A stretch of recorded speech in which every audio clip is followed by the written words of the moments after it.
రోడ్లపై గుంతలు పూడ్చడం చేతగాని జగన్ 3 రాజధానులను ఎలా నిర్మిస్తారని టీడీపీ అధినేత చంద్రబాబు విమర్శించారు. 5 ఏళ్లలో ఏపీని సర్వనాశనం చేసి అంతా చేశాను, చేయడానికి ఏమీ లేదు అని చెబుతున్నారని ఆరోపించారు. యువతకు ఉద్యోగాలు ఇవ్వకుండా గంజాయికి బానిసలను చేశారని అన్నారు.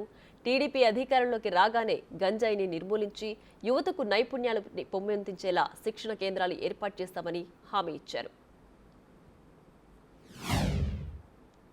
మీరు ఆలోచిస్తే అమరావతి గాని అభివృద్ధి అయి ఉంటే 10,000 ఎకరాల భూమి ప్రభుత్వానికి ఉండేది.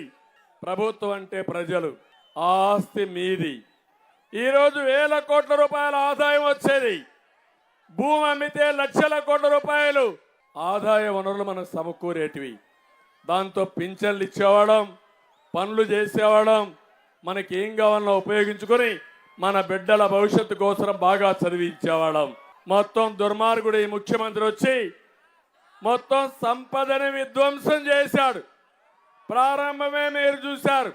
ప్రజావేదిక కూల్చివేత్తో విధ్వంస పాలన ప్రారంభించిన ఈ ముఖ్యమంత్రి దారుణమైన పరిస్థితి తీసుకొచ్చాడు. తీరని ద్రోహం చేశాడని చెప్పి నేను మీకు తెలియజేస్తున్నా. నా చిరకాల వాంఛ పోలవరం పూర్తి చేసి నదుల అనుసంధానం చేసి కృష్ణా డెల్టాలో 2 పంటలు కానీ 3 పంటలకు నీళ్లు ఇవ్వాలనేది నా ఆలోచన. అది చేసేవాడిని. దుర్మార్గుడు వచ్చి పోలవరం 72% పూర్తి చేసి గోదావరిలో కలిపేసే పరిస్థితికి వచ్చాడు. పోలవరం ఎప్పుడు పూర్తవుతుందో చెప్పలేం. అదే తెలుగుదేశం ఉంటే 2020కి నీళ్లు వచ్చేటివి. ఆ కాలవల్లో ఇప్పుడు కన్నీళ్లు బారే పరిస్థితి వచ్చింది. మళ్ళీ హామీ ఇస్తున్నా, పోలవరం వస్తే తప్ప కృష్ణా డెల్టాకు ఆధారం లేదు. పోలవరం లేకపోతే ఎడారిగా మారిపోయే ప్రమాదం వస్తుంది.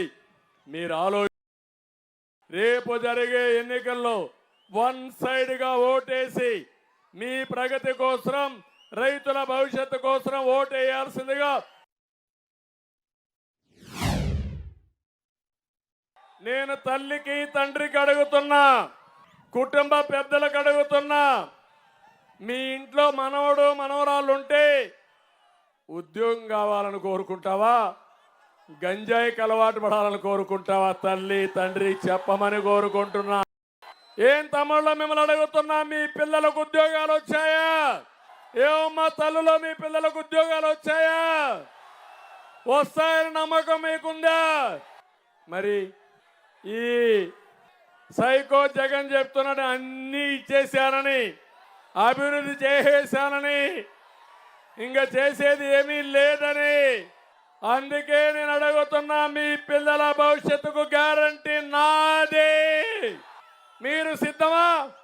జరగడానికి సిద్ధంగా ఉన్నారా లేదా? 27 సంక్షేమ కార్యక్రమాలు రద్దు చేశాడు. సామాజిక న్యాయం గురించి మాట్లాడతాడు.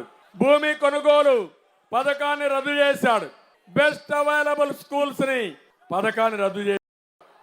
కులాంతర వివాహాలు చేసుకునే పథకానికి రద్దు చేశాడు. మెడికల్ సీట్లలో బీసీ కేటగిరీలో సీట్లు కేటాయింపు రద్దు చేశాడు. ఆ రోజు ఎన్నవో కార్లు ఇస్తే అవి కూడా తీసేసే పరిస్థితికి వచ్చాడు. ఎంత అహంకారం అంటే ఇక్కడే అంబేద్కర్ గారు ఉన్నారు. అంబేద్కర్ సాక్షిగా మీరు ఆలోచించాలి. జగన్మోహన్ రెడ్డి అంబేద్కర్ కంటే గొప్పవాడా అని మిమ్మల్ని అడుగుతున్నా. గొప్పవాడా తమ్ముడు అని మిమ్మల్ని అడుగుతున్నా.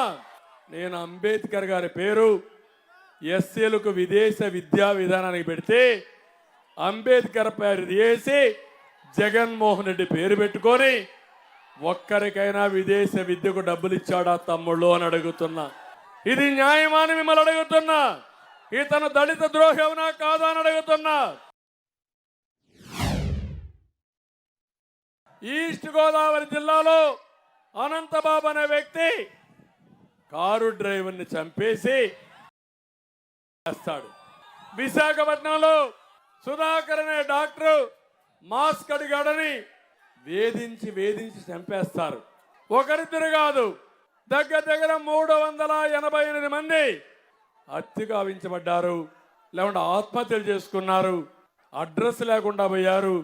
6,000 మంది పైన కేసు పెట్టే పరిస్థితికి వచ్చారు. అందుకే నేను అందరూ మిమ్మల్ని కోరేది, మళ్ళీ దళితులను ఆదుకుంటాం.